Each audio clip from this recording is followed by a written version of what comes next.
من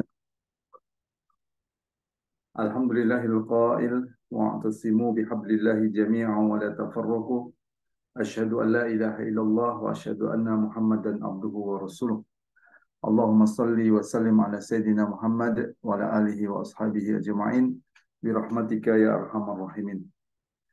Alhamdulillahirabbil alamin, kita panjatkan kehadirat ilahi Rabbi karena Allah Subhanahu wa taala masih demikian banyak memberikan kenikmatan ya kepada kita, baik itu nikmat kesehatan, nikmat harta, nikmat umur, eh, dan yang paling terpenting adalah nikmat Islam ya, yang dengan berpegang teguh pada Islam ini akan menyelamatkan kita dunia maupun akhirat.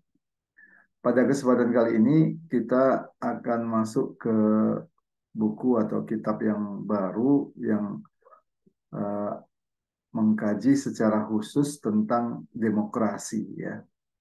Jadi bisa disebut uh, ini salah satu buku yang secara mendalam ya memaparkan, uh, kemudian membahas, mengungkap, menganalisis ya tentang sistem demokrasi ini. Bagaimana hakikat sistem demokrasi itu, bagaimana eh, pandangan Islam terhadap sistem ini, eh, dan apa kemudian baik buruknya ya sistem ini kalau kemudian diterapkan ya oleh manusia. Jadi buku ini buku yang sangat komprehensif ya, yang mengkaji secara mendalam eh, sampai pada tingkat yang paling mendasar ya, atau sering disebut filosofis gitu ya, tentang sistem demokrasi ini.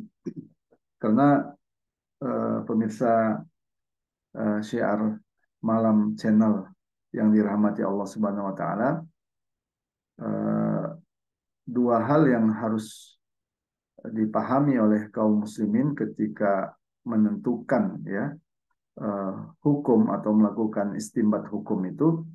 Yang pertama adalah hukum syara sendiri, yang kedua adalah fakta ya, atau manatul hukmi. Eh, ini dua hal yang harus dimiliki ya. Eh, Seringkali kalau kita lihat ketika eh, mengistimbat hukum atau menentukan status hukum tentang satu perkara ya, itu kerap kali keliru, bisa karena eh, ketidakpahaman atau kesalahan terkait hukum syaratnya, itu bisa. Eh, yang kedua, bisa juga hukum syaratnya benar, tapi terjadi kekeliruan dan ketidaktepatan ya terkait dengan faktanya yang hendak dihukumi atau manatul hukminya. Ini juga bisa kemudian menyebabkan kesalahan ya dalam mengambil hukum. Atau bisa dua-duanya tidak tepat, ya bisa juga seperti itu. Hukum syaratnya tidak tepat, faktanya juga tidak tepat, gitu ya. Disitulah kenapa kemudian ketika kita bicara tentang melakukan mengistimbat ya, istimbatul hukmi, atau menetapkan hukum tentang suatu perkara, dua hal ini harus kita pahami ya, harus kita kuasai. Pertama terkait dengan hukum syaraknya, yang kedua terkait dengan faktanya. Nah, termasuk dengan sistem demokrasi ini ya, seringkali muncul kekeliruan atau kesalahan ketika menetapkan sistem demokrasi ini, eh, bisa jadi karena salah hukum syaratnya, bisa jadi juga karena salah faktanya gitu ya. Misalkan menganggap bahwa sistem demokrasi ini hanya sebatas teknis misalkan. hanya bicara tentang bagaimana cara memilih pemimpin. Nah, kalau sebatas itu bisa keliru. Ya, karena sesungguhnya sistem demokrasi ini bukan sekedar persoalan teknis. Ini adalah sebuah sistem pemerintahan, ya, atau nizamul hukmi. Suatu sistem pemerintahan yang dia itu merupakan bagian dari satu ideologi besar, ya, yaitu kapitalisme paling utama, ya. Dan dia merupakan sebuah sistem, intinya begitu. Di dalamnya ada prinsip-prinsip dasar, ya, seperti kedaulatan di tangan rakyat. Nah, di dalamnya juga ada pilar-pilar penting, misalkan pilar pentingnya itu antara lain kebebasan. Nah, di dalamnya juga ada bicara tentang pembagian kekuasaan, ya, yang separation of power, ya, ada legislatif, ada yudikatif, ada eksekutif, ya, dan mekanisme-mekanisme lainnya, ya. Maka bisa disebut sistem demokrasi ini merupakan sebuah sistem. Nah, tidak bisa uh, seorang itu menilai sistem demokrasi itu melihat seolah-olah sistem demokrasi ini diambil itu hanya uh, pemilihannya saja, begitu. Ini yang pertama. Atau kemudian seolah-olah sistem demokrasi itu karena itu hanya persoalan pengambilan keputusan atau pengambilan kebijakan, maka kemudian disempitkan dengan atau disamakan dengan fakta musyawarah di dalam Islam, ya. Padahal itu dua perkara yang bersangat-sangat berbeda. Nah, disitulah kenapa kemudian kita perlu memahami dua hal ini, ya. Memahami hukum syara, yang kedua adalah memahami fakta dari sistem demokrasi ini. Itu sangat penting. Jadi buku ini menjadi buku yang eh, sangat penting untuk membantu kita menjelaskan, ya, bagaimana hakikat sistem demokrasi itu dan bagaimana hukum syara, ya, yang sahih, ya, terhadap sistem demokrasi ini.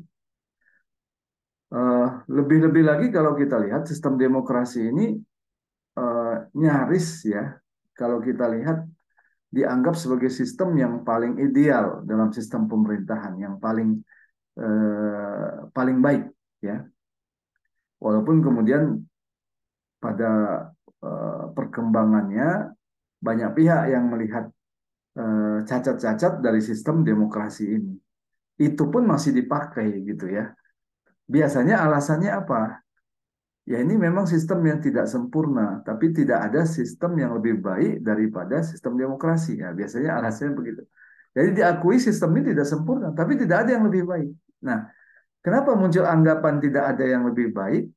Ya, karena bisa jadi itu karena tidak melihat ada yang lain yang lebih baik, kan begitu. Nah, dalam hal ini misalkan kalau kita lihat Islam, gitu kan, karena tidak memahami bagaimana sistem politik Islam sehingga menyimpulkan, ya, bahwa meskipun demokrasi ini sistem yang tidak sempurna, ya, bahkan Mahfud MD itu pernah mengatakan kalau siapapun yang masuk dalam sistem demokrasi dia akan jadi setan, gitu. Itu menunjukkan uh, mereka sebenarnya tahu persis, ya, bagaimana keburukan-keburukan dalam sistem demokrasi ini. Tapi kemudian dikatakan ya ini sistem yang terbaik, begitu. Nah, ini kan kontradiktif, ya. Diketahui banyak keburukannya, tapi dianggap ini sistem yang terbaik, ya. Atau diakui ketidaksempurnaannya, tapi inilah sistem yang paling baik dibanding yang lain. Ya, artinya disinilah kenapa kita perlu memahami sistem demokrasi sekaligus sistem Islamnya, sistem pemerintahan Islamnya, sehingga kemudian kita bisa menunjukkan uh, to the point, gitu, ya, dalam pengertian langsung, gitu, bagaikan kita menunjuk suatu barang, gitu, ya. Misalnya kalau ada pensil kita langsung menunjuk pensil ini, gitu, ya. atau pulpen ini jelas barangnya gitu ya. Nah, itulah yang eh, dibutuhkan ya. Karena itu kajian buku ini sesungguhnya menjadi kajian yang sangat penting ya. Eh, karena demokrasi ini dianggap sebagai sistem yang paling baik ya. Eh, dan bisa disebut ini adalah sistem yang paling masif ya dipropagandakan oleh negara-negara barat di negeri-negeri Islam ya. Seolah-olah sistem demokrasi inilah sebagai solusi terhadap berbagai persoalan-persoalan di dunia termasuk di negeri-negeri Islam. Jadi ketika ada kemiskinan, solusinya sistem demokrasi. Ketika ada pengangguran, solusinya sistem demokrasi. Ketika ada kriminalitas yang tinggi, solusinya sistem demokrasi. Ya, jadi sistem demokrasi ini seolah-olah menjadi solusi ya terhadap berbagai persoalan. Maka tidak mengherankan Barat, ya, terutama Amerika Serikat, dengan gencar menawarkan sistem demokrasi di berbagai kawasan dunia, bahkan memaksakan sistem demokrasi ini untuk diadopsi oleh negara-negara lain ya atau negeri-negeri yang lain.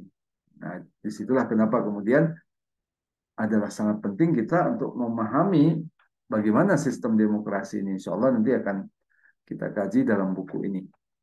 Ya, buku ini kalau kita lihat eh, menarik ya, di samping yang tadi sudah kita sampaikan. Kenapa menarik? Dari segi judul saja sudah menarik, gitu ya. Buku ini ditulis oleh Syekh Abdul Qadim Zallum, ya, Eh, rahimahullah.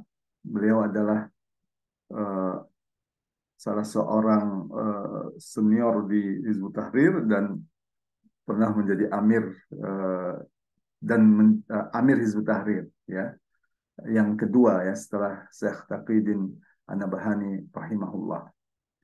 Ini menunjukkan bagaimana kualitas keulamaan ya dari Syekh Abdul Qadim Zalum ya ketika merespon atau apa namanya memberikan uh, kejelasan ya tentang sistem yang aktual pada saat sekarang ini. Nah, judul yang kenapa saya katakan tadi ini buku ini menarik karena dari segi judulnya sebenarnya sudah kesimpulan gitu ya. Jadi judulnya ini sudah kesimpulan ya. Ad-demokratiyatu nizamu kufrin ya. Jadi demokrasi ini adalah sistem kufur ya. Dari segi judulnya mungkin juga sudah membuat orang itu panas dingin gitu ya. Nah, karena langsung mengatakan demokrasi itu nizamu kufrin. Jadi sistem demokrasi ini adalah sistem kufur. Ya. Ini kalau dibaca oleh yang lain itu maka yang menulisnya ini atau yang berpendapat seperti ini pasti dicap takfiri, yang suka mengkafirkan, nah, itu ya. Padahal tentu ketika ada ungkapan kufur, ya itu tentu harus dilihat dulu argumentasinya, alasannya. Jadi kita juga jangan alergi ketika menyebut iman atau kafir, ya jangan alergi. Ya. Kalau orang yang tidak beriman pada Allah ya kita cap kafir gitu ya. Memang hakikatnya kafir. Nah, meskipun kita tentu tidak boleh dengan gampang mengkafirkan orang lain karena ada kaidah-kaidahnya. Nah, yang disebut di sini sistemnya ya. Demokrasi itu nizamu kufrin. Jadi sistem demokrasi itu adalah sistem kufur. Nah, tidak otomatis orang yang terlibat di dalamnya jadi kafir gitu ya.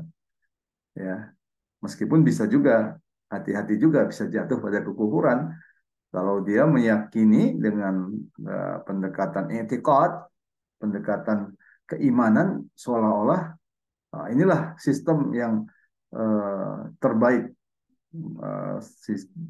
Secara bersamaan dia mengatakan sistem Islam itu buruk. Nah, itu bisa bisa jatuh pada kekafiran itu. Nah, tapi yang kita bahas di sini sistemnya, ya. Ini penting sekali. Sama halnya di dalam fikih Islam itu ada istilah Darul Islam, Darul Kufri gitu ya. Itu bicara tentang negara itu. Ada negara yang dasarnya Islam, ada negara yang tidak berdasarkan Islam yang disebut dengan Darul Kufri. Nah, ketika disebutkan suatu negara itu Darul Kufri misalkan, bukan berarti orang yang ada di dalamnya itu adalah kafir, ya. Ya, sama seperti kita melihat Amerika, Darul Kufri, tapi tidak semua orang di Amerika itu kafir, ada juga Muslim. Nah, jadi ketika kita bicara Darul Islam dan Darul Kufri itu kita bicara negaranya, yang dimana ukurannya itu adalah pertama, apakah negara itu kekuasaan dan keamanannya di tangan kaum muslimin. Yang kedua, apakah di sana diterapkan seluruh syariat Islam secara kafah, itu yang jadi ukuran. Ya, jadi kalau di sana diterap keamanannya, kekuasaannya di tangan kaum muslimin dan hukum-hukum Allah berlaku secara totalitas, ya, maka disebut Darul Islam. Sebaliknya, kalau ada satu tempat keamanannya bukan di tangan kaum muslimin, kekuasaannya bukan di tangan kaum muslimin, ya, dan hukum-hukum yang berlaku itu bukan hukum-hukum Allah, maka namanya itu adalah Darul Kufri. Ya, tapi orangnya tidak otomatis kafir gitu ya, sama seperti di Darul Islam. Dalam Darul Islam juga tidak semuanya Muslim, tetap ada yang sangat mungkin ada orang kafir di dalamnya, ya. Maka buku ini berjudul Ad-Demokratiyatu Nizamu Kufrin. Jadi demokrasi itu adalah sistem kufur. Ya. Pertama di sini disebutkan nizam, ya, nizamu kufrin, artinya merupakan sebuah sistem, ya. Yang namanya sistem itu, ya, dia memiliki pikiran yang mendasarinya atau fikrah, dan dia juga berisi mekanisme-mekanisme, ya, yang ada di dalamnya. Itu yang disebut dengan sistem. Yahrumu akhdhuha au tadbikuha au da'watu ilaiha. Ya, haram hukumnya untuk mengambilnya, mengadopsinya, ya, kemudian menerapkannya dan menyerukan, ya, sistem ini. Nah, ini kesimpulan dari buku ini, ya. Uh, jadi jangan ketika sudah disimpulkan begini kita kemudian tidak ingin tahu lagi gitu ya. Nah, kesimpulan ini tentu harus kita pahami kenapa, apa argumentasinya, apa dasar-dasarnya. Walaupun judulnya ini sudah merupakan uh, kesimpulan, ya. Ini hikmah di balik ini adalah penulis buku ini yaitu Syekh Abdul Qadim Zallum itu ingin ingin apa namanya dengan tegas, dengan gamblang, dengan jelas gitu ya. Tidak ada keraguan, tidak ada kekaburan, tidak ada apa namanya abu-abu di dalamnya untuk menyebutkan bahwa demokrasi itu adalah sistem kufur. Nah, ini penting karena kerap kali orang kalau bicara tentang demokrasi ya abu-abu jawabannya, ya. Eh, yang membuat umat itu menjadi tidak jelas gitu ya, membuat umat itu kemudian menjadi bisa terpleset gitu ya. Ya, misalkan muncul pernyataan, ya kita juga tidak setuju kok dengan sistem demokrasi. Itu memang bukan sistem dari Islam. Tapi kan kita hanya memanfaatkannya saja. Nah, itu kan kerap begitu. Ini kan abu-abu ya. Ketika kita menyebutkan sistem ini bukan sistem Islam, itu status hukumnya harus jelas dulu, gitu. Karena bukan berarti ketika ada yang bukan dari Islam, kan bukan otomatis kafir kan, kan begitu. Jadi harus ada penjelasannya. Dan apa sebenarnya hukumnya? Memang dipahami demokrasi ini bukan sistem berasal dari Islam misalkan. Tapi kenapa dipakai? Nah, itu kan jadi pertanyaan. Nah, karena itu buku ini menjelaskan bahwa ini adalah sistem dan ini adalah kufur. Kufur itu berarti apa? Sistem ini sudah menyentuh masalah keimanan gitu. Ya, maka disebut kufur sistemnya ini karena sudah terkait dengan masalah itikad ya.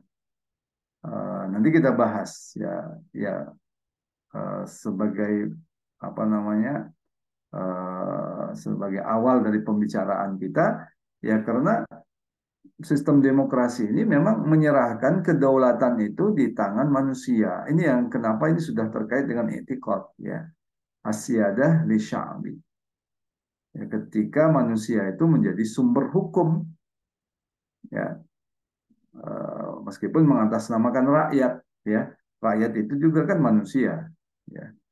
Banyak rakyat itu juga manusia gitu. Nah, sementara kalau kita lihat di dalam Islam hukum itu harus bersumber dari Allah Subhanahu wa taala. Dan hukum yang bukan bersumber dari Allah Subhanahu wa taala yang namanya hukum kufur gitu kan. Nah, kemudian bagaimana mensikapi hukum sistem kufur ini? Nah, kemudian secara gamblang dijelaskan. Diharamkan untuk mengadopsinya, mengambilnya. Ya, kemudian diharamkan untuk menerapkannya, diharamkan untuk menyeru kepadanya. Nah, ini yang akan kita bahas ya. Baik. Uh,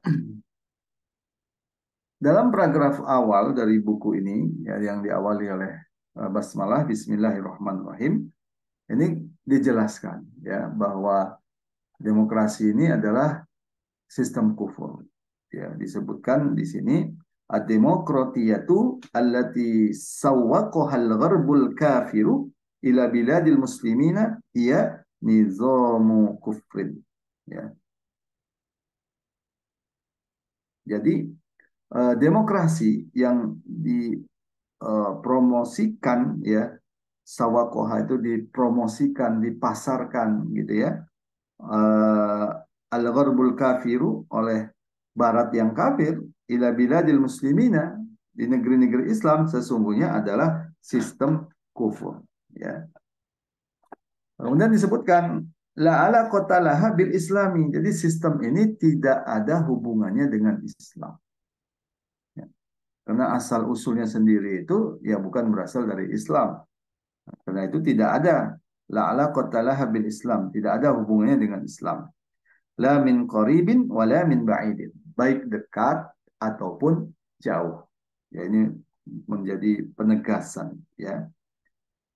Itu prinsip yang penting. Ya, sebenarnya kalau seorang muslim kalau sudah disebutkan la ala qata laha bil Islam, la ala qata laha bil Islam, ya sudah cukup itu sebenarnya. Ini nggak ada hubungannya dengan Islam. Nah, tapi kan kita harus punya argumentasi lebih jauh gitu ya.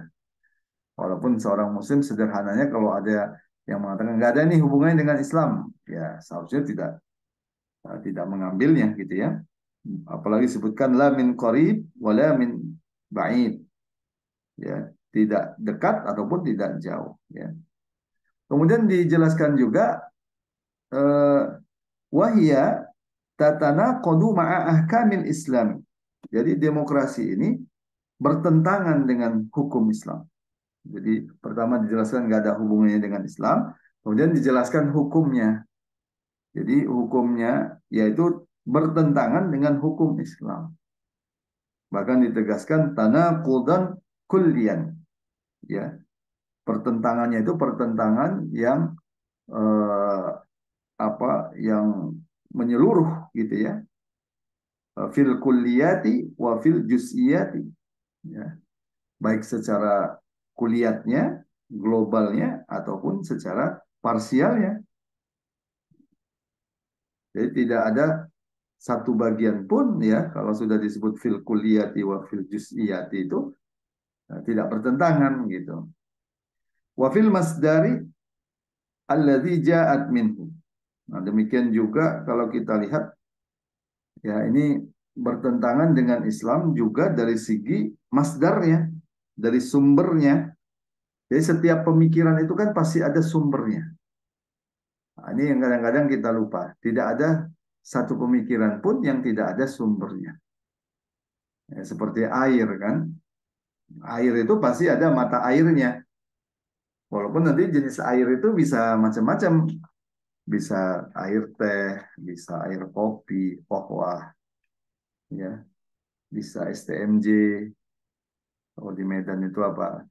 Telur, apa? Teh telur tambah apa? Ya, apa namanya? Teh telur tambah jahe ya. Ya, ya bisa macam-macam, bisa sirup, ya, bisa macam-macam, ya. Tapi sebenarnya ada air yang sumbernya itu berarti ada mata airnya. Jadi ini penting ketika kita bicara tentang sebuah pemikiran, melacak sumbernya itu menjadi penting. Kadang-kadang kita sering menerima suatu pemikiran, tapi kita tidak meneliti, ya, dari mana sebenarnya pemikiran ini. Dan kemudian seolah-olah itu menjadi pemikiran pemikiran yang berdiri sendiri, seolah-olah itu pemikiran yang orisinil, ya, seolah-olah itu pemikiran eh, yang digali dari bumi negeri sendiri. Ah, itu kan, misalkan banyak yang eh, menyebut misalkan Pancasila itu seolah-olah orisinil gitu kan dari bumi sendiri gitu. Tapi kalau kita lihat penggagas ide-ide dari yang menggagas Pancasila itu kan pasti ada sumbernya itu. Siapa yang menggagasnya? Itu kan pasti ada. Dan itu kan bisa dilacak. Pemikiran yang menggagas ini sebenarnya apakah murni dari Indonesia atau negeri ini, atau sebenarnya dia belajar dari pemikiran-pemikiran lain. Nah, itu bisa dilacak itu. Nah, ini misalkan kalau disebut, nah, walaupun ada perdebatan di dalamnya ya, Pancasila itu pertama kali atau sebutlah yang mengusungnya itu Soekarno misalkan. Nah, Soekarno sebagai seorang pemikir, politisi, itu kan tidak berdiri sendiri. Ya, dia bukan tiba-tiba dia punya pemikiran tanpa dia belajar, tanpa dia merujuk kepada satu pemikiran gitu. Nah, Soekarno ini kan banyak belajar pemikiran-pemikiran global dunia kan. Eh, Terutama pemikiran yang sangat memikat Soekarno ini adalah pemikiran sosialisme. Gitu. Maka tidak heran kalau prinsip-prinsip yang disampaikan oleh Soekarno tentang Pancasila pertama kali itu kan prinsip-prinsip yang eh, menjadi bagian yang penting dari sosialisme dunia kan gitu. Ya, ada persatuan, ada kerakyatan, ada uh, universalisme itu ya. Itu kan gagasan-gagasannya itu kan. Termasuk gagasan uh, Soekarno ini kan banyak belajar dari mentor-mentornya. Memang ada mentor yang merupakan pemikir apa sebutlah ya, intelektual Muslim seperti Haji Omar Said Cokro Aminoto. Tapi kan di zaman itu juga berkembang pemikiran-pemikiran sosialisme ya yang dibawa oleh orang-orang Belanda juga ada klub-klub intelektual di Bandung beberapa tempat-tempat di mana mahasiswa ada yang itu dibimbing oleh mentor-mentor dari Belanda. Bisa dilihat juga dari buku-buku yang dia jadikan rujukan. Sebenarnya pemikiran itu bisa dilacak gitu. Muhammad Yamin dia sekolah di mana, Muhammad Hatta sekolah di mana. Nah, pasti kan pemikiran itu ada dasarnya. Gitu. Karena tidak ada pemikiran itu yang berdiri sendiri, itu tidak ada. Ya, misalkan kalau kita bicara pemikiran Islam, ya pasti ujung-ujungnya itu sumbernya itu ya Al-Quran atau As-Sunnah kan gitu.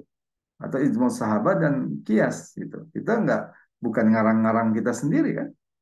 Misalkan hukum jihad bagaimana? Ya itu pasti ada rujukannya kan. Nah, demikian juga demokrasi ini, ya, ini bukan pemikiran yang tanpa ada asal usulnya. Nah, dan asal usulnya itu memang muncul di Barat, sistem demokrasi sebagai sebuah sistem. Meskipun di zaman Aristoteles ya sudah ada istilah demokrasi, tapi dia belum terwujud dalam sebuah sistem sampai sistem yang diterapkan dalam bagian dalam sebuah negara, yaitu baru baru muncul setelah masa Renaissance ya sistem demokrasi ini. Ada revolusi Perancis, kemudian memunculkan sistem demokrasi ini diadopsi oleh banyak negara, terutama di Eropa ya. Sebelumnya mereka itu kan sistem kerajaan. Nah, karena itu Di sini disebutkan ya dari segi masdar, dari segi sumbernya ini juga bukan berasal dari Islam dan bertentangan dengan Islam. Ya. Demikian juga wal aqidatul lati imbasaqat anha, dan akidah yang demokrasi itu muncul dari akidah itu. Nah, ini juga penting ya. Jadi pemikiran itu ada sumbernya pasti dan ada juga asasnya. Tidak mungkin ada pemikiran kecuali ada asasnya, gitu ya. Misalkan kalau kita bicara ide moderat, ya, ini ide moderat ini nggak berdiri sendiri. Maka itu bisa kita lacak sebenarnya. Siapa yang menggagas ide moderat ini, ya, moderasi ini jalan tengah itu kan. Nah, itu kan kalau kita lihat jalan tengah ini sebenarnya ide yang muncul tidak bisa dilepaskan dari di masa-masa sekularisme di Barat tuh muncul yang mengambil jalan tengah moderat kan gitu. Nah, kemudian dikaitkanlah dengan agama, maka istilahnya moderasi beragama, gitu kan. Tapi pemikiran dasarnya itu adalah moderat, yaitu pemikiran yang muncul sebersamaan dengan pemikiran sekuler, yaitu jalan tengah, gitu kan. Jadi pasti ada sumbernya, pasti juga ada asasnya, ya. Yang kalau dalam bahasa kita itu disebut akidah. Jadi kalau kita misalkan bicara tentang eh, hukum-hukum Islam, ya pasti ada asasnya hukum Islam itu. Asasnya itu adalah al-aqidah, gitu ya.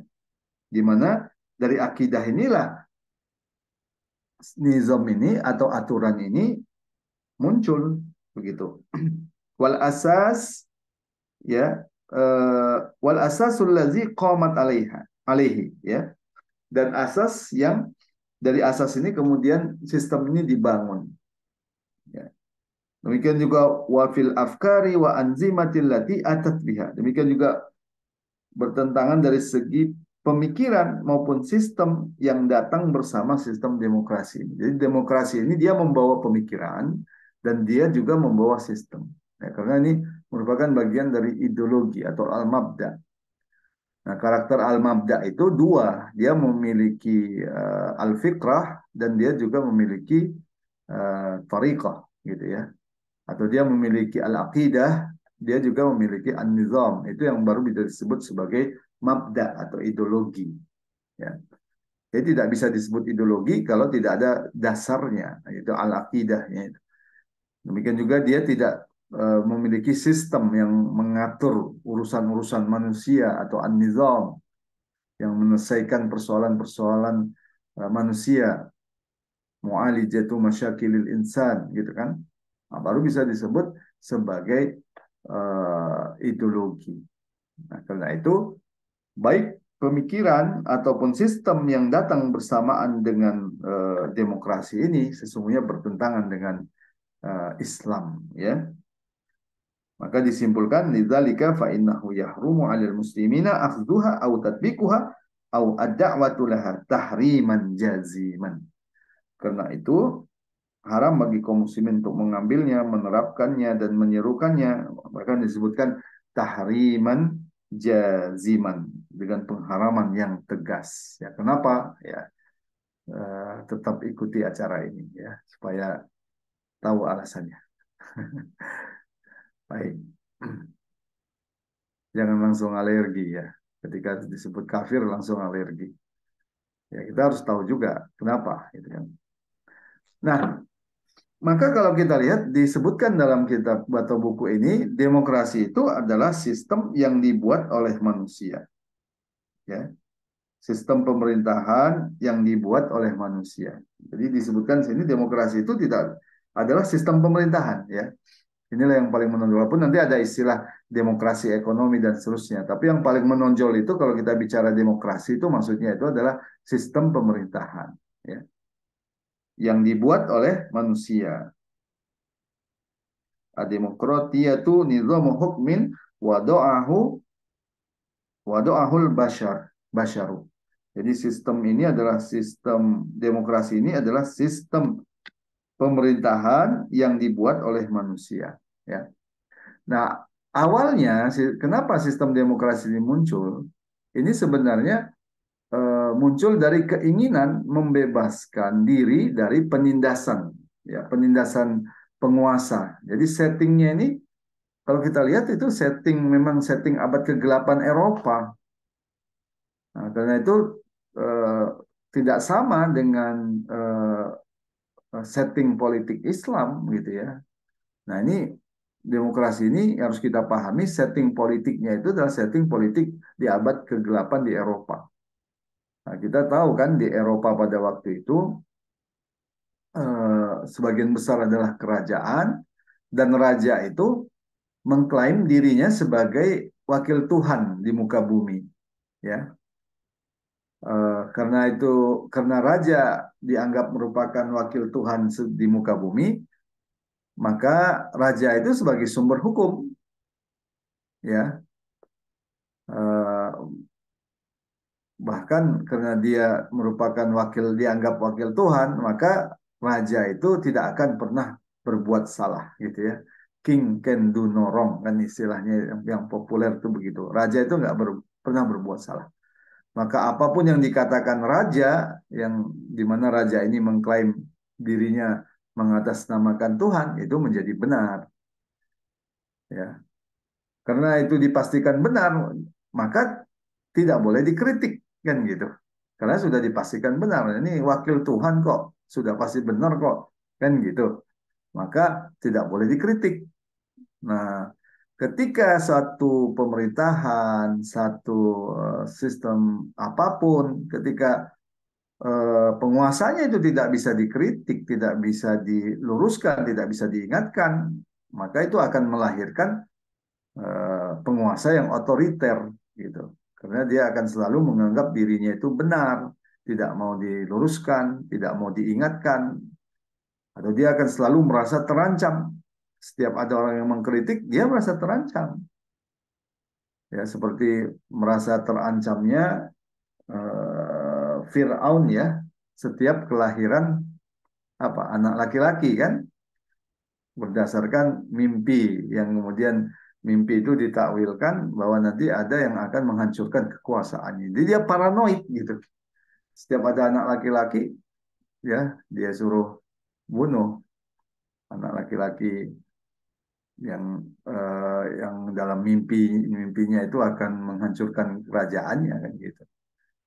Nah demikian juga penguasa yang tidak mau dikritik itu, dia akan selalu khawatir dengan jatuhnya kekuasaannya. Maka dia akan mengerahkan segala kekuasaannya itu yang dia miliki untuk mempertahankan kekuasaannya. Siapapun yang menghalanginya di bulldozer. Nah, ini istilah populer. Siapapun yang menghalangi investasi di bulldozer gitu kan. Oh, mengerikan kalau udah main bulldozer gini. Nah, seperti nasib saudara kita di Rempang ya, di Riau itu kan dipersoalkan legalitasnya. Mereka sudah ada di sana sebelum Indonesia ada, nenek moyangnya kan, pengawal-pengawal, prajurit-prajurit Kesultanan Lingga Riau kan, sudah tahun 1700 lebih gitu kan. Nah, kemudian dipersoalkan bahwa mereka itu nggak punya sertifikat kan begitu. Ya di kampung-kampung itu kalau ditanya satu-satu rumah itu belum tentu ada sertifikatnya itu kan. Namanya juga dia udah puluhan tahun di sana, bahkan cucu apa kakeknya itu sudah ada di sana. Nanya sertifikat, sertifikat itu kan baru belakangan, gitu kan. Atau itu akan ada kalau ada jual beli tanah kan. Kalau dia nggak menjual tanahnya, ya dulu kan ya seperti itulah kan gitu. Jadi, nah seharusnya negara itu kan berperan aktif memberikan status tanah rakyat itu, bukan kemudian ketika tidak ada sertifikatnya seolah-olah itu boleh dirampas, boleh dirampok gitu kan. Itu kan suatu hal yang keliru karena secara de facto eh, saudara-saudara Melayu kita itu sudah lama ada di sana gitu kan. Ya, begitulah. Eh, jadi itu memang karakter dari sebuah sistem yang otoriter, ya. Termasuk di masa Eropa itu, raja-raja itu karena mengklaim dirinya wakil Tuhan, dia nggak mau dikritik karena dia menganggap dirinya paling benar. Nah, itu dilegitimasi oleh para pendeta, ya, agamawan, ya, yang memberikan legitimasi eh, terhadap kebijakan-kebijakan yang keliru dari raja, gitu kan. Nah, ini bahayanya ini agamawan ini, dan akan eh, kalau dia adalah Muslim itu eh, akan mempertanggungjawabkan perbuatannya, ya, kalau dia melegitimasi kekuasaan yang zalim, gitu. Nah, itu yang terjadi. Nah, muncullah sistem yang diktator, muncullah sistem yang otoriter, gitu kan. Nah, kemudian eh, muncullah penentangan terhadap sistem itu, ya, kondisi seperti itu. Maka mulailah berdiskusi para filosof, ya, para politisi, para filosof itu berdiskusi, ini kenapa ini sistemnya ini kok otoriter begini, rajanya ini kok otoriter begini. Nah, didapatlah satu kesimpulan, oh ini karena seluruh kekuasaan itu diberikan kepada raja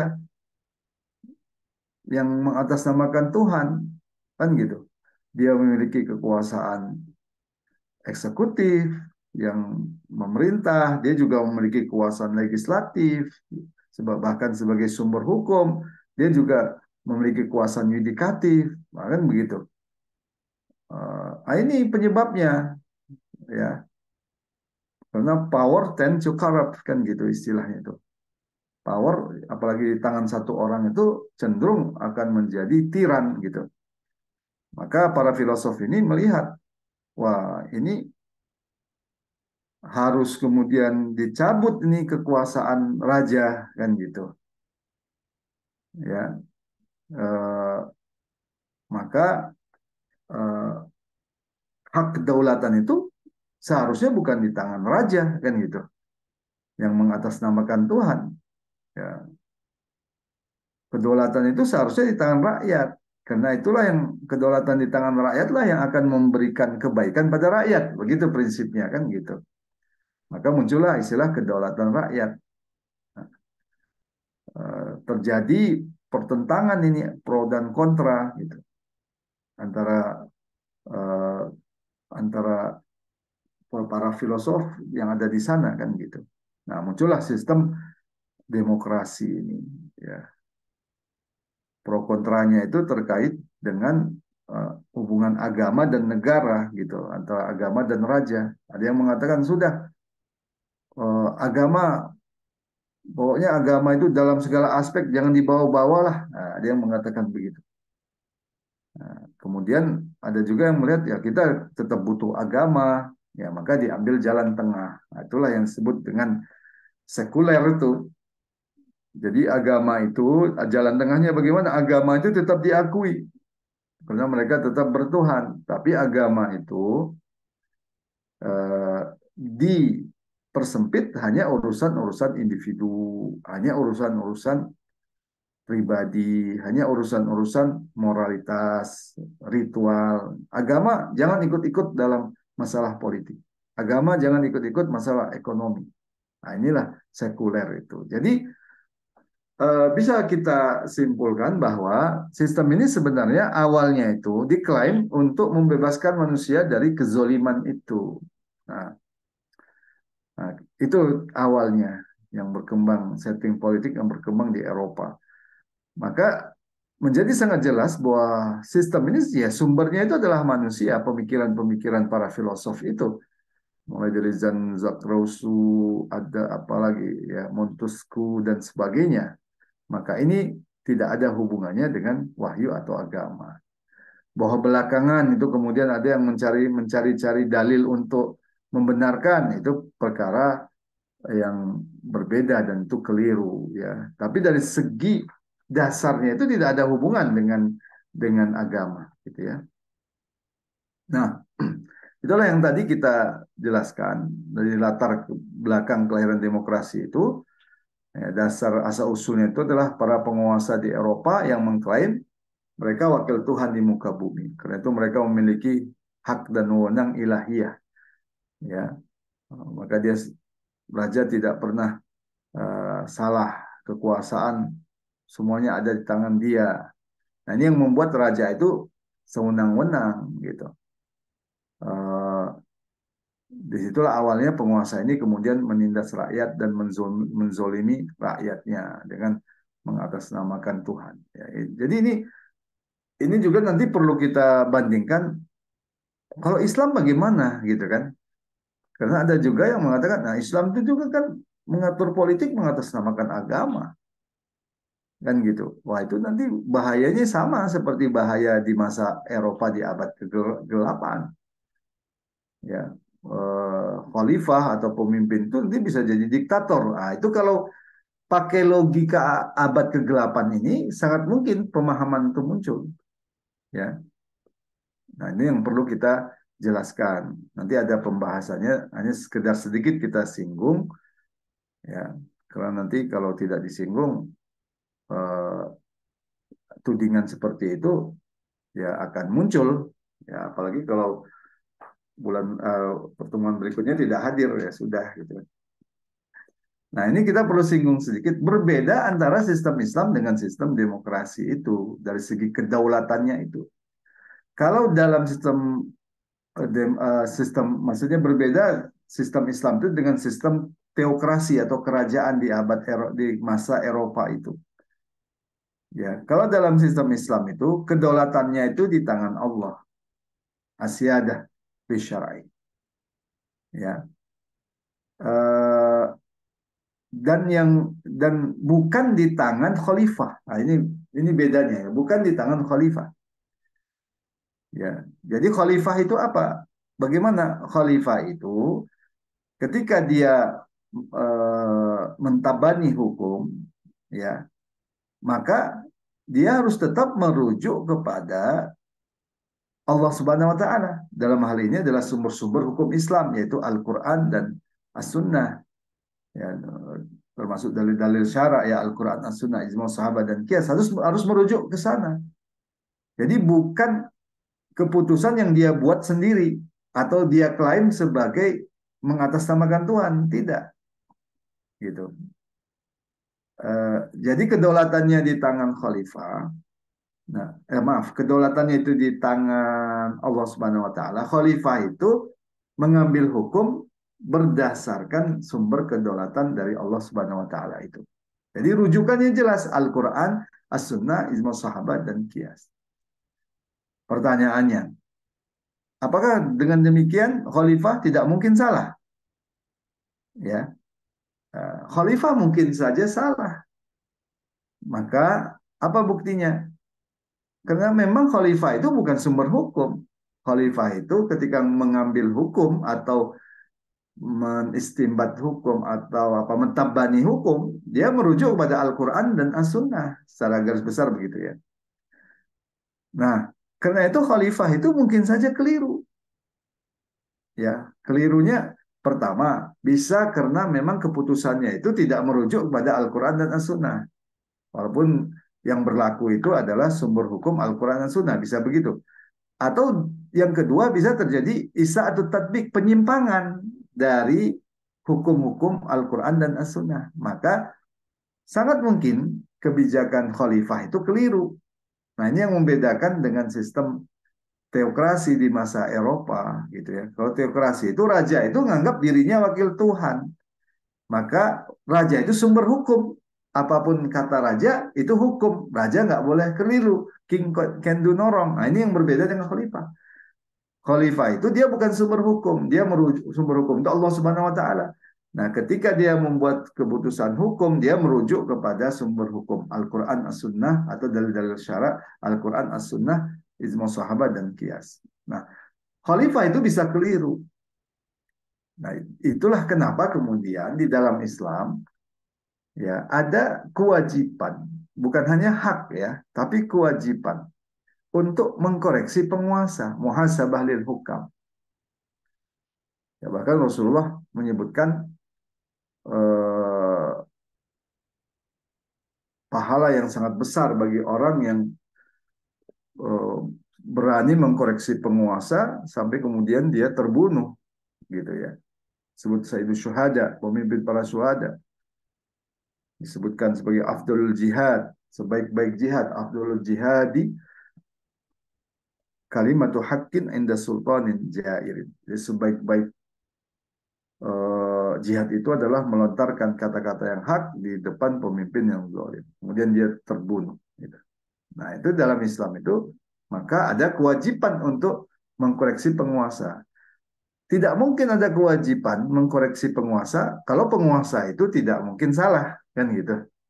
Jadi adanya kewajiban mengkoreksi penguasa itu menunjukkan bahwa penguasa itu mungkin bersalah dan menunjukkan bahwa dia bukan sumber hukum sebagaimana dalam raja yang mengklaim dirinya sumber hukum karena wakil Tuhan. Nah, itu bedanya gitu ya. Secara garis besar seperti itu ya. Kita kembali kepada sistem demokrasi ini. Nah, sehingga bisa kita sebutkan ini sesungguhnya sistem ini lahir di abad ke-8 Eropa sebagai reaksi terhadap kezoliman raja.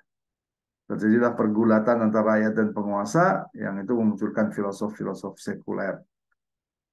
Ya, kemudian filosof-filosof sekuler ini setelah melihat ini pangkal persoalannya ini karena kekuasaan sepenuhnya di tangan raja, maka kekuasaan yang dimana raja mengklaim atas nama Tuhan itu harus dihilangkan, kan gitu. Agama diakui, tapi raja tidak boleh mengklaim dirinya sebagai wakil Tuhan, ya.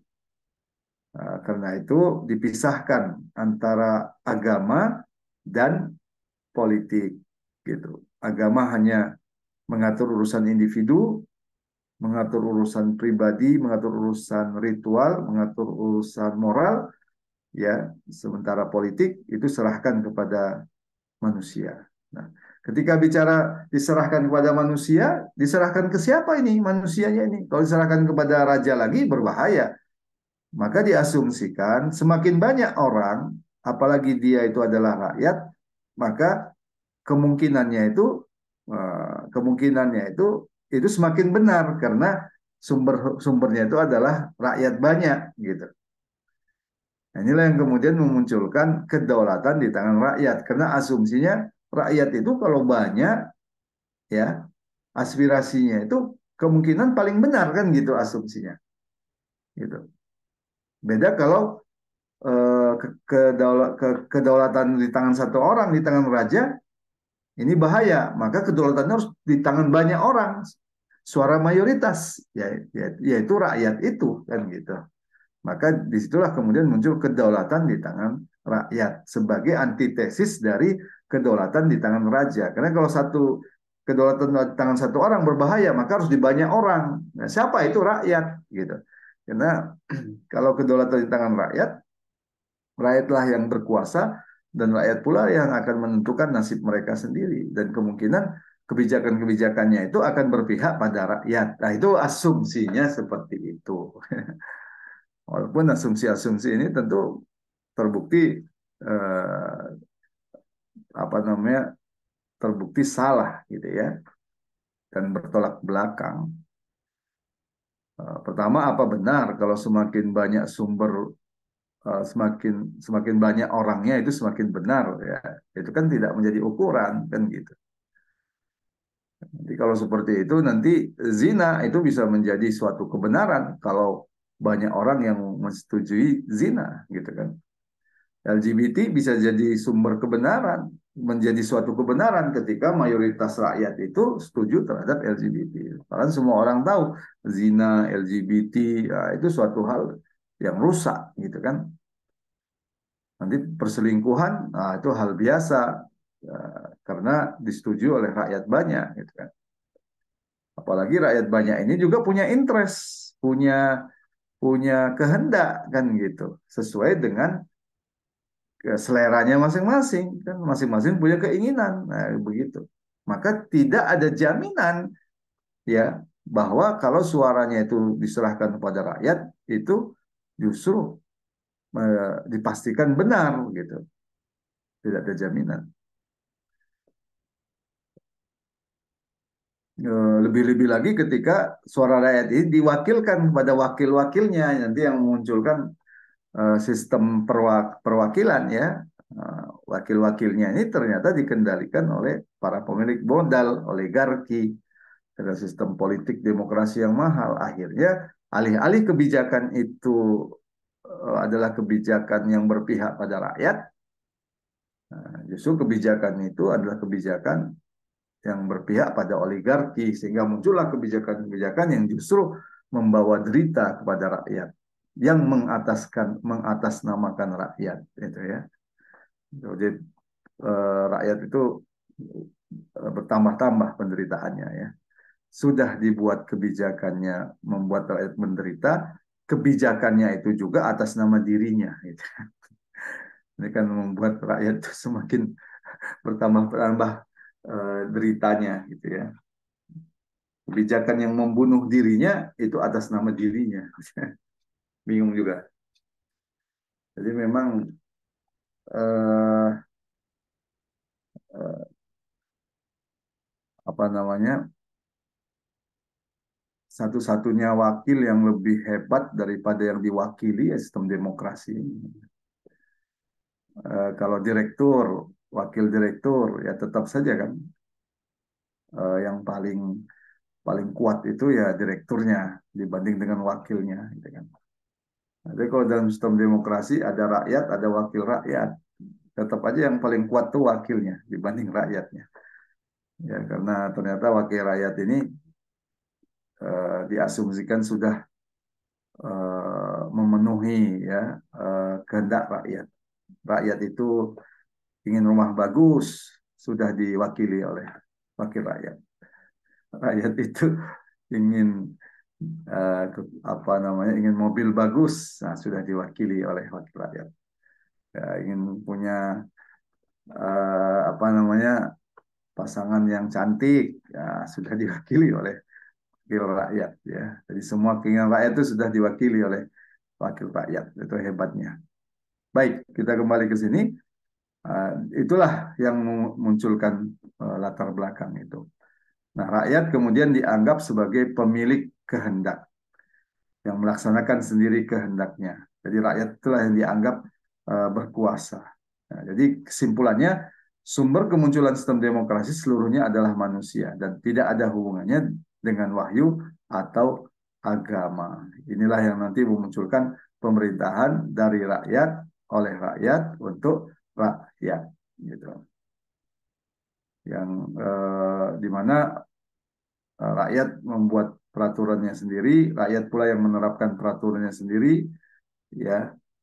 Kedua-duanya itu kekuasaan rakyat, karena rakyat adalah sumber kekuasaan. Intinya begitu. Nah, berikutnya, karena tidak mungkin eh, mewakili rakyat secara keseluruhan, apalagi dalam negara yang jumlah penduduknya besar, nah, disitulah muncul sistem perwakilan, ya, representatif. Maka muncullah konsep perwakilan yang disebut dengan parlemen, dan parlemen itu dianggap wakil rakyat, ya, karena tidak bisa sepenuhnya, tidak bisa selalu keputusan itu dengan melibatkan seluruh rakyat, ya. Asumsinya kan begitu, ada keputusan yang harus cepat dan sebagainya, atau jumlah penduduknya yang banyak, maka muncullah sistem perwakilan. Jadi sistem perwakilan ini merupakan bagian dari turunan dari sistem demokrasi, gitu ya, di mana uh, parlemen itu diklaim sebagai cerminan dari perwakilan rakyat. Ya, di parlemen lah yang membuat hukum, gitu kan, untuk kepentingan rakyat. Nah, berikutnya ini penting juga, agar rakyat bisa menjadi penguasa bagi dirinya sendiri, serta dapat melaksanakan kedaulatan dan menjalankan kehendaknya sendiri secara sempurna, baik dalam pembuatan undang-undang, peraturan hidup maupun pemilihan penguasa tanpa disertai tekanan paksaan, maka pada rakyat itu harus diberikan kebebasan. Nah, disitulah munculnya ide kebebasan atau liberalisme, begitu. Nah, karena kan rakyat tuh harus diberikan kekuasaan mutlak, ya, agar dia bisa membuat hukumnya sendiri, agar dia bisa memilih penguasanya tanpa tekanan, maka harus ada kebebasan ya di dalam sistem politik ini. Inilah yang memunculkan ide liberalisme. Karena kalau tidak ada liberalisme, tidak ada kebebasan, maka rakyat itu tidak bisa berkuasa. Rakyat itu tidak bisa melakukan sesuatu atas kehendaknya sendiri. Rakyat itu tidak bisa memilih penguasa tanpa tekanan. Disinilah kemudian memunculkan prinsip penting yang berikutnya dalam sistem demokrasi, yaitu liberalisme, kebebasan. Nah, apa kebebasan itu? Nah, kebebasan ini berlaku bagi setiap individu rakyat. Dengan begitu rakyat dapat bisa mewujudkan kedaulatannya, sekaligus merealisasikan dan menjalankan kehendaknya sendiri sebebas-bebasnya tanpa tekanan atau paksaan. Nah, nanti ada 4 kebebasan yang sangat menonjol dalam sistem demokrasi ini. Pertama, kebebasan beragama. Kedua, kebebasan berpendapat. Ketiga, kebebasan kepemilikan. Yang keempat, kebebasan berperilaku. Ya, ada kebebasan eh, berpendapat, ya. Kalau di sini istilahnya huriyatul ra'yi, kalau saya tidak salah, ya. Kemudian ada kebebasan, ya, ada kebebasan beragama, huriyatul i'tiqadi, ada kebebasan berpendapat, huriyatul ra'yi, ada kebebasan kepemilikan, huriyatul tamalluki, ada kebebasan eh, individu, al-hurriyatus syakhsiyatu. Nah, ini nanti 4 kebebasan ini harus ada dalam sistem demokrasi. Jadi kalau mengklaim sistem demokrasi tapi tidak menyerahkan kedaulatan di tangan rakyat, demikian juga tidak menjamin 4 kebebasan ini, maka sistem demokrasi itu dipertanyakan. Ya, saya kira ini dulu sebagai pengantar. Ya, insya Allah akan lebih jelas lagi nanti kalau ada yang perlu ditanya. Tapi Ustaz, kita sampai jam 9.30 aja ya. Iya, alhamdulillah. Ya, alhamdulillah Bapak Ibu jemaah sekalian. Ini memang sepertinya kitab ini nggak akan mungkin bisa selesai kita bahas untuk kali pertemuan.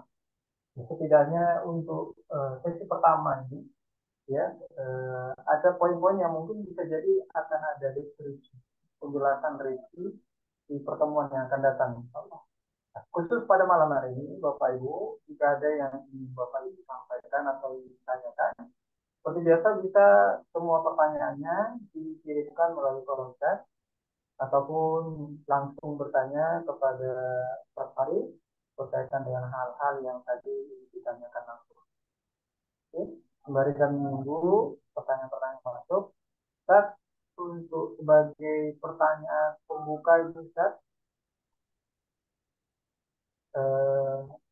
tadi ada pemaparan yang Ustaz sampaikan sebelumnya tentang teokrasi Ustaz.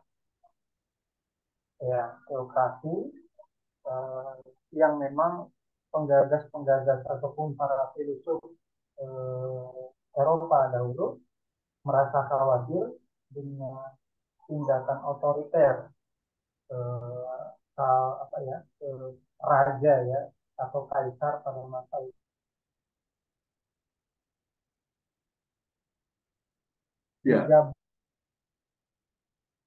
Digabungnya legislatif dengan eksekutif.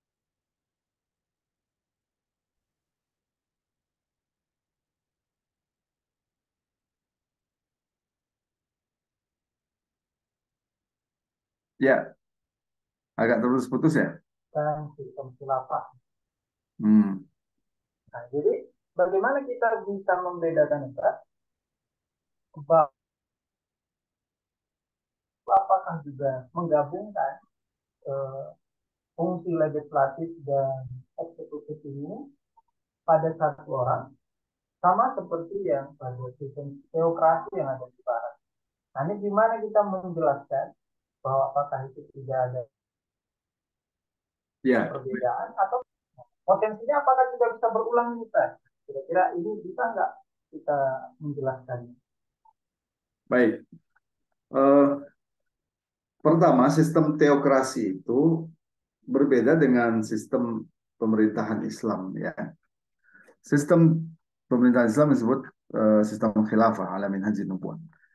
Kalau sistem teokrasi itu kedaulatannya itu di tangan raja dengan mengatasnamakan Tuhan. Ya, itu yang disebut dengan sistem teokrasi. Jadi antara sistem teokrasi dengan sistem kerajaan itu sebenarnya hampir-hampir sama, ya. Kalau sistem kerajaan di masa teokrasi juga seperti itu maksudnya, jadi kedaulatan itu di tangan raja yang mengatasnamakan Tuhan. Ya, sistem teokrasi juga sebenarnya seperti itu. Ya, karena sistem teokrasi ini yang menjalankannya juga kan raja gitu ya. Di masa kerajaan ya pada waktu itu di mana eh, kedaulat raja itu menganggap dirinya sebagai wakil Tuhan di muka bumi. Jadi kedaulatan itu sebenarnya ada di tangan raja, tapi dia mengklaim ya dia mendapatkan kedaulatan itu karena dia wakil Tuhan di muka bumi. Nah, itu faktanya itu begitu. Sementara dalam sistem khilafah yang disebut dengan khalifah itu ya dia itu bukan sumber kedaulatan gitu. Itu yang pertama. Jadi dia bukan sumber hukum yang namanya khalifah itu. Sumber hukum dalam Islam itu yang disebut dengan asyadah itu adalah hukum syara, asyadah li syar'i. Ya. Nah, karena itu khalifah tidak bisa mengklaim apa-apa yang dia ucapkan itu pasti benar, tidak bisa.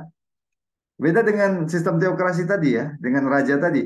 Karena raja menganggap dirinya wakil Tuhan di muka bumi, maka apapun yang dia katakan itu pasti benar karena ini adalah dari Tuhan. Tapi khalifah tidak, ya. Maka kata-kata khalifah itu tidak otomatis kata-kata Tuhan. Nah, ini pentingnya di situ. Nah, baru kemudian kata-kata khalifah atau ketetapan atau kebijakan khalifah dianggap merupakan kebijakan yang sesuai dengan syariat Islam kalau dia merujuk kepada sumber hukum dalam Islam yaitu Al-Quran dan As-Sunnah. Baru bisa disebut kebijakannya itu adalah kebijakan yang sesuai dengan Islam. Ya. Dari sini saja sudah membedakan. Nah, di masa kerajaan itu bahayanya itu di sana karena sebenarnya agama Nasrani itu tidak memiliki aturan yang komprehensif tentang kehidupan. Dia tidak mengatur masalah ekonomi, dia tidak mengatur masalah politik. Nah, raja itu hanya mengklaim saja yang sebenarnya itu bukan bersumber dari Tuhan. Kan situ bahayanya itu. Ya, dia hanya mengklaim dia itu adalah wakil Tuhan. Nah, kalau dalam Islam khalifah itu dia memiliki sumber hukum yang jelas, Al-Qur'an dan As-Sunnah. Ya, kalau turunannya itu adalah adillah itu syariahnya itu adalah Al-Qur'an, As-Sunnah, ijma' sahabah dan Al-Qiyas ya, ya. Harus merujuk ke sana. Nah, ini sudah akan menghilangkan menghilangkan bahaya yang pertama ketika kebenaran itu diserahkan kepada manusia. Nah, dalam sistem teokrasi itu kalau kita lihat sebenarnya kedaulatan itu kebenaran itu diserahkan kepada manusia yaitu raja itu yang atasnamakan dirinya Tuhan, wakil Tuhan. Bisa ya dipahami ya. Sementara khalifah tidak. Nah, itu tampak dari turunan berikutnya. Ya, turunan berikutnya apa?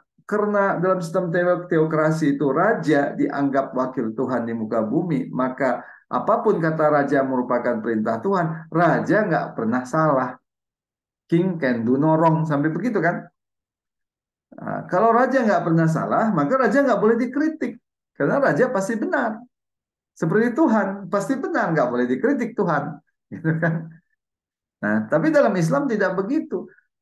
Karena khalifah ini harus merujuk kepada Al-Quran dan As-Sunnah secara garis besar ya dalam pengambilan hukumnya, maka mungkin saja khalifah itu keliru, mungkin saja khalifah itu menyimpang, itu mungkin. Misalkan dia mengambil hukum yang dia tidak rujuk kepada Al-Quran dan Sunnah, mungkin. Atau dia menyimpang, atau dia keliru, salah dia.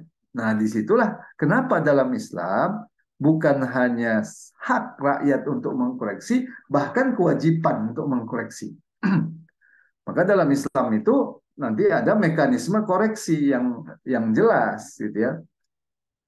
Ya, ada bisa dilakukan oleh individu, bisa bisa dilakukan oleh kelompok. Jadi raja itu bisa bukan khalifah itu bisa dikritik, ya, masuk dalam perkara muhasabah lil hukam. Nah, itu juga nanti akan dilakukan kritik itu oleh satu institusi yang namanya Mahkamah Madzolim. Jadi Mahkamah Madzolim itu nanti adalah mahkamah yang menyelesaikan perselisihan antara antara khalifah dan rakyat. Itu namanya Mahkamah Madzolim. Ya, maka keputusan Mahkamah Madzolim ini harus diikuti. Ada juga nanti Majelisul Ummah yang itu juga memiliki fungsi koreksi, kan gitu. Nah, karena itu ini akan memastikan bahwa Islam itu tidak akan memunculkan sistem yang otoriter, ya, sebagaimana di Barat itu, ya, di masa abad ke-8. Nah, kalau Islamnya itu benar-benar diterapkan, ya, ini prinsipnya kan begitu, ya. Kalau rakyatnya diam, penguasanya diam, ya, ya itu eh, akan lahir penguasa yang otoriter itu, kan gitu. Makanya rakyat nggak boleh diam, ya, kelompok-kelompok Islam nggak boleh diam, ya, harus apa namanya, harus tegas dan sungguh-sungguh untuk melakukan muhasabah terhadap penguasa, gitu, ya. Nah, itu saya kira prinsip yang penting, ya. Uh, apa prinsip yang penting? Jadi kalau kita lebih jauh lagi, sistem Islam itu nanti akan tegak dengan tiga prinsip. Yang pertama adalah ketakwaan. Nah, ini sangat penting. Itu rasa takut pada Allah Subhanahu wa taala. Yang kedua adalah penegakan hukum, yang ketiga adalah adanya amar ma'ruf nahi munkar, termasuk melakukan muhasabah lil hukam. Ini yang membuat sistem Islam itu dijamin kalau kalau kemudian diterapkan itu akan memberikan kebaikan dan tidak memunculkan rezim yang otoriter seperti di abad ke-8. Bagaimana kalau dalam sistem pemerintahan Islam itu pernah terjadi khalifah yang otoriter? Berarti ada yang keliru di sana. Nah, kelirunya itu bukan filosofinya, seperti yang katakan tadi. Berarti ada yang disebut dengan isa'atut tadbiq, penyimpangan dari penerapan. Nah, beda dengan teokrasi ini. Teokrasi ini secara mendasar dari segi sistemnya itu sendiri, built-in di dalamnya itu sudah mengandung jalan untuk munculnya rezim otoriter. Kalau dalam Islam mungkin nggak terjadi khalifah yang otoriter, mungkin. Berarti itu ada penyimpangan dari sistem Islam. Sama seperti ada orang yang diwajibkan sholat, tidak sholat, kan gitu. Itu sangat mungkin terjadi. Ada kewajiban saum, tapi dia tidak saum. Tapi kan kita nggak pernah mengatakan yang salah itu hukum Islam, gitu kan. Tapi karena itu masalah isa'atut tadbiq. Ya, misalkan ulamanya diam, rakyatnya diam, ya, maka khalifah ini ketika dia keliru, ya dia bisa menjadi sangat otoriter, ya. Bahkan sampai titik tertentu nanti rakyat itu bisa angkat senjata. Nah, itu. Ini sebagai mekanisme mencegah rezim yang otoriter itu, nanti rakyat itu sampai pada titik tertentu dia bisa angkat senjata. Ya. Kapan? Ketika khalifah itu melakukan apa yang disebut dengan kufrun bawahan, kekufuran yang nyata. Tapi kalau belum sampai pada tingkat kufrun bawahan, nggak boleh angkat senjata, ya. Nah, ini pernah ditanyakan oleh para sahabat ketika Rasulullah menceritakan nanti ada penguasa yang zalim. Nah, jadi Rasulullah itu sebenarnya sudah menjelaskan juga nanti tengah-tengah umat ini ada penguasa yang zalim. Nah, kemudian sahabat bertanya, afala nunabidhum bisayf? Apakah kita boleh angkat senjata? Maka Rasulullah menjawab, la ma'aqamu fikum shalah. Tidak selama masih ditegakkan sholat. Nah, maksud tegakkan sholat ini adalah selama masih menerapkan syariat Islam. Karena ada hadis yang semakna dengan itu, di mana ukurannya itu adalah kufron bawahan, kekufuran yang nyata. Jadi kalau khalifahnya itu kemudian tidak lagi memperlakukan hukum Islam, ya, atau mengubah sistem pemerintahannya menjadi bukan sistem pemerintahan Islam, ya, seperti yang dilakukan oleh Kamal Atatürk misalkan, dia merubah khilafah Islam itu menjadi sekuler, maka dalam kondisi seperti itu, pada hakikatnya itu rakyat itu seharusnya bergerak angkat senjata. Ya, eh, bagaimana kalau itu tidak terjadi, atau kemudian ternyata pemimpinnya lebih kuat dari rakyatnya? Ya bersabar, gitu. Ya bersabar. Nah, eh, namun apa? Kalaupun terjadi seperti itu karena penyimpangan. Ini yang membedakan dengan sistem teokrasi. Nah, dalam sistem teokrasi, ya, itu terjadi karena hukumnya itu sendiri, sistemnya itu sendiri memungkinkan untuk itu. Ya, nah karena itu disitulah kita tidak boleh membiarkan adanya penyimpangan itu sedikit pun. Itu yang ditunjukkan oleh sikap para sahabat, gitu kan? Sikap para sahabat itu kalau melihat ada yang menyimpang langsung diluruskan. Ya, ketika Khalifah Umar bin Khattab menetapkan satu kebijakan, ya, menaikkan mahar untuk apa namanya, apa, menyuruh menurunkan, ya, mengatur masalah mahar, ya, karena pada waktu itu mahar untuk wanita itu mahal, kemudian berupaya diturunkan oleh Khalifah, kan itu kan dikritik, gitu. Karena itu Khalifah tidak berhak untuk itu. Nah, demikian juga ketika Abu Bakar radhiyallahu an menjadi diangkat menjadi khalifah, ada rakyat yang kemudian mengusungkan pedangnya. Apa yang dia katakan? Wahai khalifah, kalau Anda menyimpang, aku akan meluruskan. Nah, ya itu menunjukkan seperti itu. Tidak tidak ada apa, tidak dibiarkan kerusakan-kerusakan itu. Ini yang disebut akan menjamin, ya, bagaimana sistem Islam itu kalau diterapkan benar-benar itu akan mencegah eh, sistem yang otoriter, gitu ya. Kira-kira begitu. Mudah-mudahan menjawab, ya. Satu Pak dari pertanyaan Ibu Kris sebagai pertanyaan terakhir juga mungkin sepertinya lanjutan dari penjelasan Ustaz tadi, apakah pernah ada satu contoh kan kasus penguasa atau khalifah pada masa terdahulu melakukan kehakiman terkait dengan cara yang berkaitan dengan rakyat, kemudian dibawa kasusnya ke Mahkamah Agung? Apakah pernah kejadian seperti itu?